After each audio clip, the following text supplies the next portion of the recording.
Bapak, Ibu, dan saudara-saudari terkasih dalam Tuhan kita Yesus Kristus, semoga kita sekalian senantiasa beroleh damai sukacita, berkat berlimpah, dan kasih karunia Tuhan. Amin. Berjumpa kembali di channel Salvator pada hari ini, Sabtu 8 Juli 2023, pada pekan biasa ke-13. Renungan sore kita hari ini akan diambil dari Injil Matius, bab 9 ayat 14-17. Marilah kita awali renungan kita dengan tanda kemenangan Kristus. Dalam nama Bapa dan Putra dan Roh Kudus. Amin.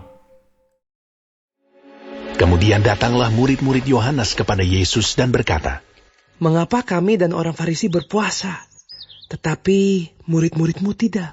Jawab Yesus kepada mereka, Dapatkah sahabat-sahabat mempelai laki-laki berduka cita selama mempelai itu bersama mereka? Tetapi waktunya akan datang, mempelai itu diambil dari mereka, dan pada waktu itulah mereka akan berpuasa.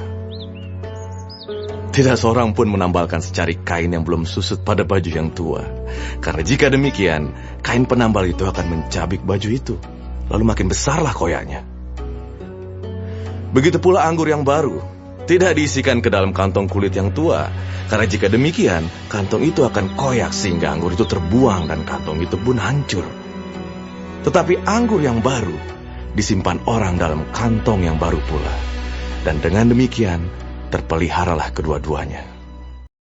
Demikianlah sabda Tuhan.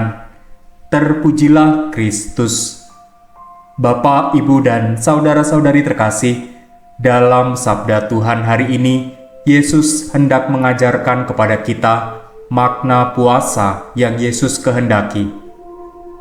Melalui peristiwa makan bersama muridnya di tengah suasana puasa bangsa Yahudi yang saat itu juga dilakukan murid-murid Yohanes dan kaum Farisi, Yesus menegaskan makna puasa melalui beberapa perumpamaan.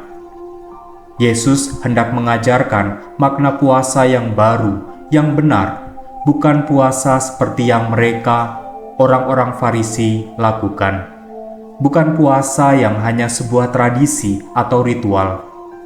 Namun, Yesus hendak menegaskan bahwa puasa hendaknya dilakukan dalam upaya mati raga yang menuntun pada refleksi batin agar semakin pantas untuk mendekatkan diri kepada Tuhan.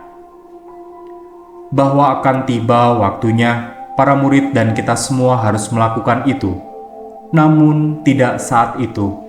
Tidak saat di mana Yesus sungguh hadir bersama kita dalam sebuah perjamuan. Yesus yang mengundang kita dalam sebuah perjamuan adalah gambaran intimitas atau kedekatan kita dengan Allah Bapa. Yesus hendak menggambarkan peristiwa tersebut sebagai peristiwa syukur yang patut dirayakan, bukan dengan cara berpuasa. Namun ada saatnya, saat mereka, para murid, dan kita, murid-muridnya di zaman ini, sungguh melakukan puasa untuk mempersiapkan jiwa dan raga agar layak dan pantas menantikan Yesus yang bangkit, Yesus yang hadir dalam peziarahan rohani kita. Bayangkanlah Allah yang mengundang kita untuk dekat dan merasakan hadirat-Nya. Bagaimana kita mempersiapkan diri melalui puasa agar layak dan pantas menerima hadirat-Nya. Marilah berdoa. Ya Bapa, kami mengucap syukur atas sabda-Mu hari ini. Bapa, ajarlah kami untuk memaknai puasa sebagai kesempatan untuk menyucikan diri agar layak dan pantas menghadirkan keselamatan yang datang daripada-Mu.